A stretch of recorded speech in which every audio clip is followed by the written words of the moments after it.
Welcome to the Hollow Signal, where true horror finds its voice.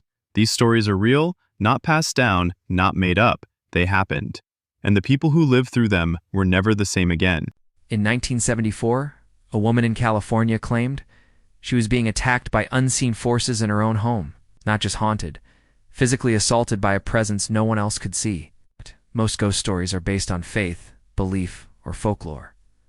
But this case, it was witnessed and documented by scientists. This is the true story of Doris Bither, known to the world as the Entity Case. Doris was a single mother, living with her 4 children in a small home in Culver City, California, just west of Los Angeles.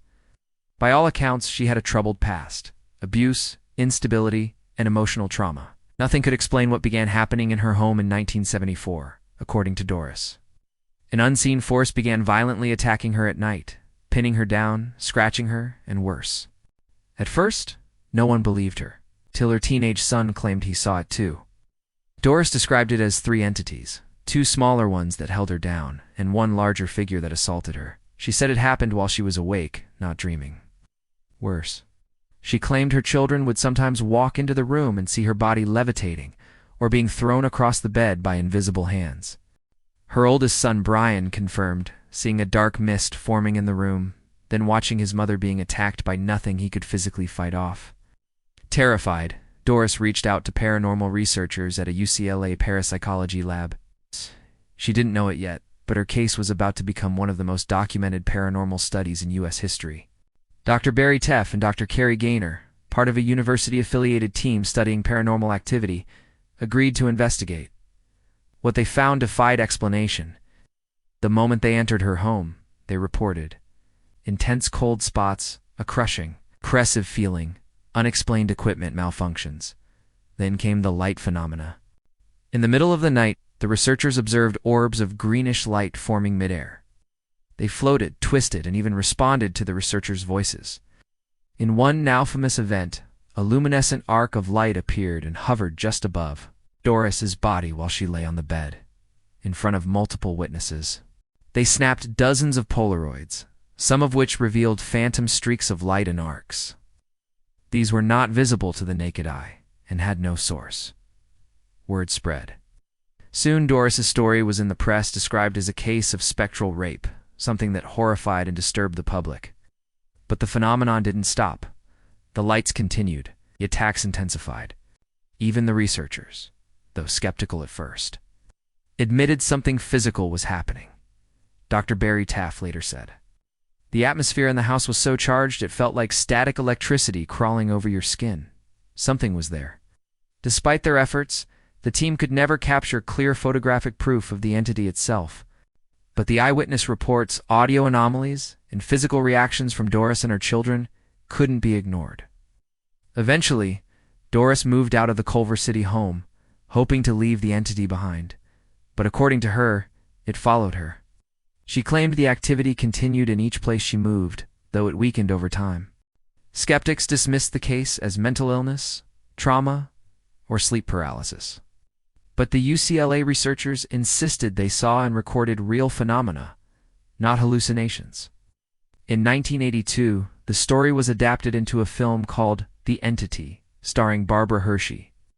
Though dramatized, the core story remained the same: a woman haunted and attacked by something no one could explain. Doris Bither died in 1995, never recanting her story. She never asked for fame. She wasn't trying to sell a book or tour haunted houses. Doris Bither was just a mother, and her story remains one of the most chilling, disturbing, and scientifically investigated hauntings in history. Was she haunted by a spirit, a demon, or something we don't even have a name for? Decide.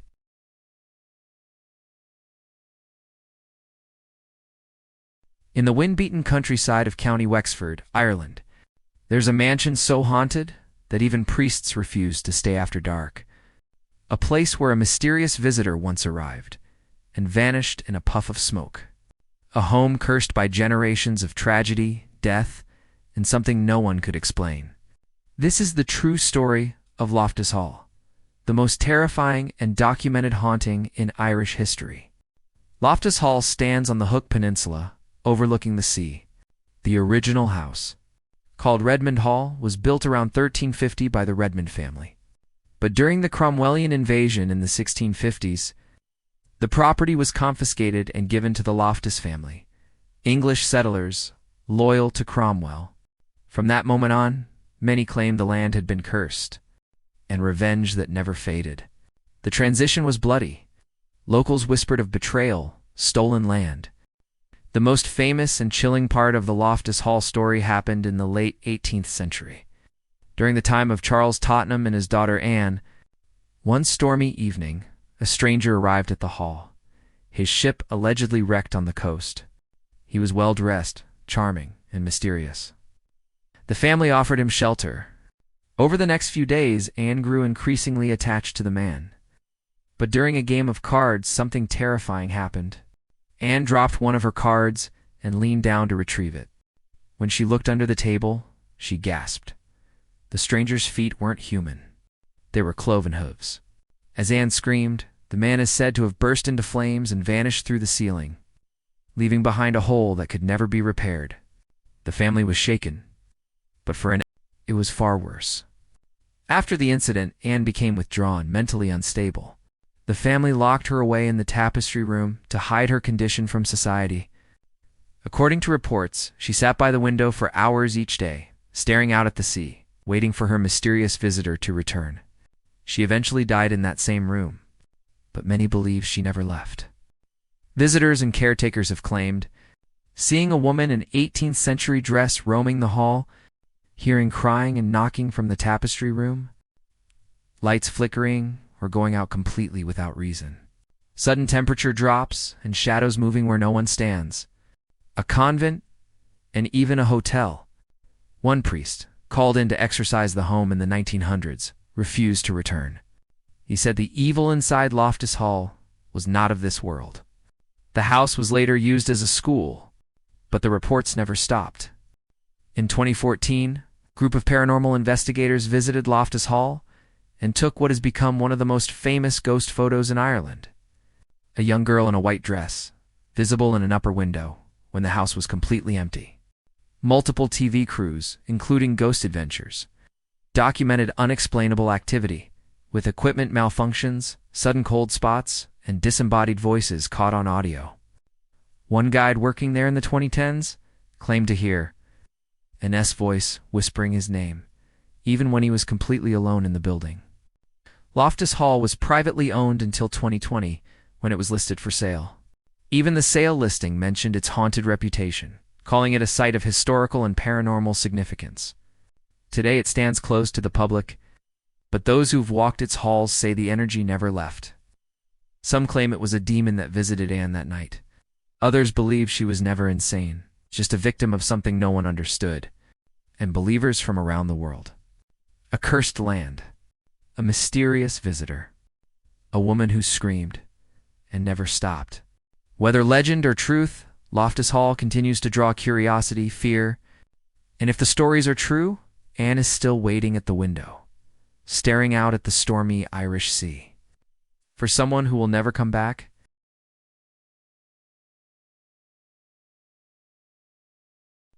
before Amityville, before the Warrens, there was a ghost in Tennessee, a spirit so feared, so relentless, that even a future U.S. president claimed to have encountered it. This is not folklore. This is the true story of the Bell Witch haunting, the most infamous and well-documented paranormal case in American history. In the early 1800s, John Bell, a farmer from North Carolina, moved his wife Lucy and their children to a 320-acre farm in Adams, Tennessee. The Bell family was respected, prosperous, and deeply religious. But in 1817, everything changed. It began with strange noises in the night, tapping on walls, scratching under the floorboards, and distant chains dragging across the ground. At first, the Bells thought it was rats or animals, but then the whispers started. The sounds grew louder, knocks on the walls, the slamming of doors, and what sounded like rocks pelting the house from outside. Soon, the entity began to speak.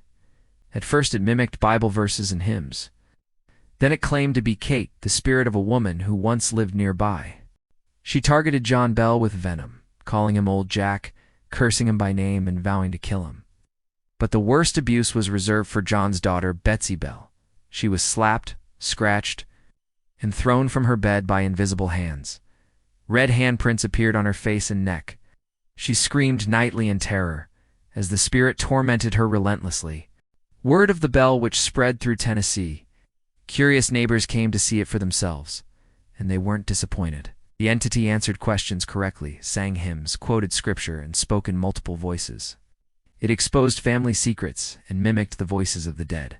Soon, the case drew national attention, even attracting General Andrew Jackson, the future 7th President of the United States. When Jackson's entourage arrived at the Bell home, their wagon reportedly stopped, frozen by an unseen force. One man claimed to be a witch tamer and challenged the spirit. He was allegedly beaten and thrown out of the house by an invisible force before the group fled in terror. Jackson later said, "I'd rather fight the British than the Bell Witch." As the spirit grew stronger, John Bell's health declined. He experienced seizures, choking sensations, and bouts of paralysis. By 1820, he could barely leave his bed. One morning, he was found dead. A strange vial of black liquid was discovered near his bedside. The family offered it to the cat, which died instantly. The entity reportedly laughed and shouted, "I gave old Jack a big dose last night, and it fixed him."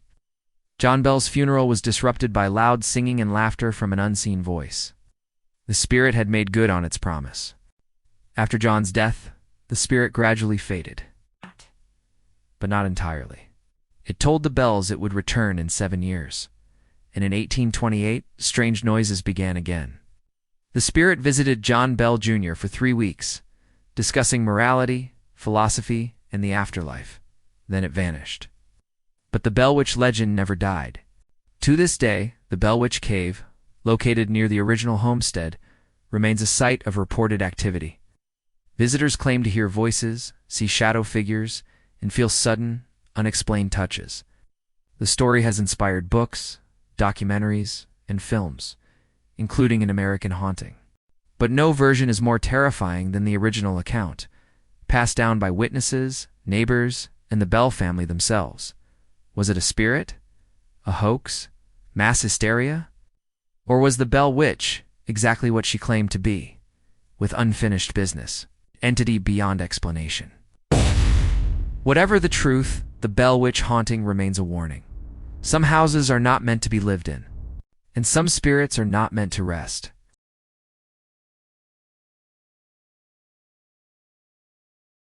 November 13th, 1974. 6 members of the DeFeo family are found murdered in their beds. Each was shot execution style, face down, with no signs of struggle. A year later, another family moved into that same house.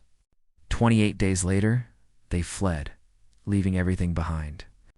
What they claimed happened during those 4 weeks would become one of the most famous and debated hauntings in American history. This is the true story behind the Amityville Horror. The house stood at 112 Ocean Avenue, a quiet suburban street in Amityville, Long Island. Inside lived the DeFeo family, Ronald Sr., Louise, and their 5 children. At 6:30 a.m., on November 13th, their 23-year-old son, Ronald Booch DeFeo Jr., entered a bar shouting, "You gotta help me. I think my mother and father are shot." When police arrived, they discovered a horrific scene. All 6 family members, mother, father, 2 brothers, and 2 sisters, had been shot in their sleep with a .35 caliber Marlin rifle. Each victim was lying face down. No signs of a break-in. No one woke up during the gunfire. Butch DeFeo eventually confessed. "Once I started, I just couldn't stop. It went so fast." He was convicted of 6 counts of second-degree murder and sentenced to life in prison. But the house wasn't done. Just over a year later, in December 1975, newlyweds George and Kathy Lutz bought the house for a surprisingly low price, $80,000. They knew what had happened inside. They believed it was simply a tragedy, not a threat. George, Kathy, and their 3 children moved in. 28 days later, they were gone. They never spent another night in the house. The Lutzes claimed that from the very first night, things felt wrong. Temperatures dropped suddenly. Doors slammed without warning. George became obsessed with the fireplace, claiming he was constantly freezing. He began waking up at 3:15 a.m. every night, the exact time of the DeFeo murders. Kathy said she felt invisible hands touch her. She dreamed about the murders in vivid detail, even seeing where the victims were shot. One of the daughters began speaking to an imaginary friend named Jody, who appeared as a demonic pig with glowing red eyes. The family also reported green slime oozing from the walls, foul smells with no source, toilet bowls turning black, swarming flies in winter, a hidden room behind a bookshelf which their dog refused to enter. A priest who visited claimed he heard a deep voice growl, "Get out," and later developed blisters on his hands. When he tried to call the family, the line was filled with static and screams. The Lutzes fled the home on January 14, 1976. Their story gained national attention. Paranormal investigators Ed and Lorraine Warren were brought in and declared the house a presence of inhuman evil. During a 1976 investigation, a photographer captured the infamous Ghost Boy photo, a pale, childlike figure peeking from a doorway. No children were in the house at the time, but skepticism soon followed. Critics claimed the story was fabricated for profit. DeFeo's lawyer even said he and the Lutzes planned a book deal, a claim the Lutzes denied. George and Kathy both passed lie detector tests, and their story never changed. Even after years of scrutiny, George Lutz insisted until his death that they were not hoaxers, but victims of something unexplainable. The house has changed owners multiple times. Today, the infamous address has been changed to avoid attention. No further paranormal activity has been reported by recent residents. But for many, the questions remain. Why did the DeFeos die the way they did, with no one waking up from 6 loud gunshots? And what caused a seemingly normal family to abandon their home after just 28 days, never to return? Whether you believe in ghosts or not, one thing is certain: a desperate hoax. Something happened at 112 Ocean Avenue, and it continues to haunt the world to this day. Was it psychological trauma, mass hysteria, or was it truly the work of something beyond our understanding? You decide.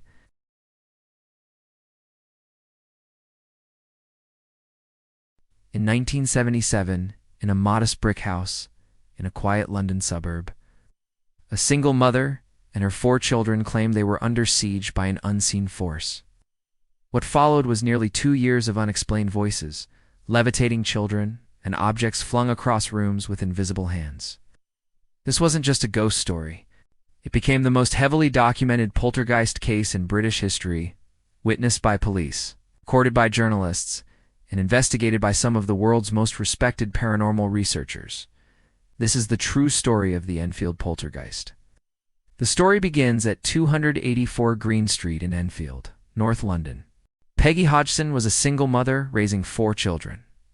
Margaret, age 13, Janet, age 11, Johnny, 10, and Billy, 7. It was a typical council home, small, functional, and unremarkable. That changed on the night of August 30th, 1977, moments later. A chest of drawers slid across the room, all on its own, blocking the door. When she pushed it back, it moved again. Peggy heard loud shuffling noises upstairs. She went to scold the children but found them terrified, saying the furniture was moving on its own. That was the first night, and it wouldn't be the last. Over the next few days, the strange activity escalated. Knocking sounds echoed through the walls. Objects disappeared, then reappeared in other rooms. Chairs flipped over. Toys hurled themselves across the room. Bibles opened on their own. Then the voices started. According to her, he had died in the house in that very same living room, of a brain hemorrhage in a chair. It went on for hours. The child would cough up blood after each session, her throat visibly strained. Ow. They contacted the local police, and on September 4th, 2 officers arrived to investigate. One of them, WPC Caroline Heaps, filed an official report stating that she witnessed a large armchair slide across the floor without any visible cause. Grass lost his daughter a year earlier and believed this was a genuine paranormal event. Janet, the 11-year-old daughter, began speaking in a deep, gravelly tone, claiming to be someone named Bill Wilkins. She appeared midair in several photos, arms stretched out, eyes wide, with no trampoline or platform beneath her. The voice was recorded on tape, deep, guttural, and loud enough to be heard without any amplifier. And ventriloquists said it was impossible for a girl her age to speak like that without damaging her vocal cords. Skeptics suggested she faked it. But experts, including a speech therapist by this point, the Hodgsons were desperate for help. Next came the media.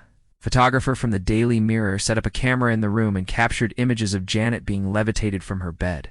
Appearing from nowhere soon after, the Society for Psychical Research sent two of their top investigators, Morris Gross and Guy Lyon Playfair. Over 18 months, they logged over 2,000 unexplained incidents. These included cold spots in the house. One video appeared to show Janet bending spoons and hiding a recorder, but these incidents were rare and later admitted as pranks during boredom or testing the limits of the investigators. Loud, disembodied knocking, water curtains twisting together into knots while no one touched them, marbles thrown across rooms without making noise when they hit walls. One of the most chilling events occurred when Janet was thrown from her bed and teleported into another room while locked inside her own. Janet left home as a teenager and lived a quiet life. Not everyone was convinced. Some journalists accused the children of faking the events for attention. Still, the overwhelming majority of events remained unexplained. One theory was that Janet herself was the focus, a theory in line with known poltergeist patterns where energy manifests around emotionally charged individuals, often young girls. The documentation was overwhelming. Hundreds of hours of tape recordings, multiple eyewitness accounts, physical evidence like furniture destruction, consistent reports from journalists, police, and neighbors. No one ever profited. The Hodgsons never sold their story. They remained in that house for years. In 1979, the activity began to fade. The voices stopped. The levitation ceased. In later interviews, she maintained that not everything was real, but most of it was. Even as an adult, she said the spirit, Bill Wilkins, visited her occasionally. In a stunning twist, researchers later confirmed that a man named Bill Wilkins did die in that house. Just as the voice had described, suffered a brain hemorrhage. While sitting in the living room chair, that information was not public knowledge at the time of the recordings. To this day, the Enfield poltergeist remains one of the most credible and thoroughly documented paranormal cases in the world. It inspired books, documentaries, and even a feature film, The Conjuring 2. But this story isn't about Hollywood. It's about a real family, a real haunting, and a question that still has no answer. If it wasn't a hoax, then what was it?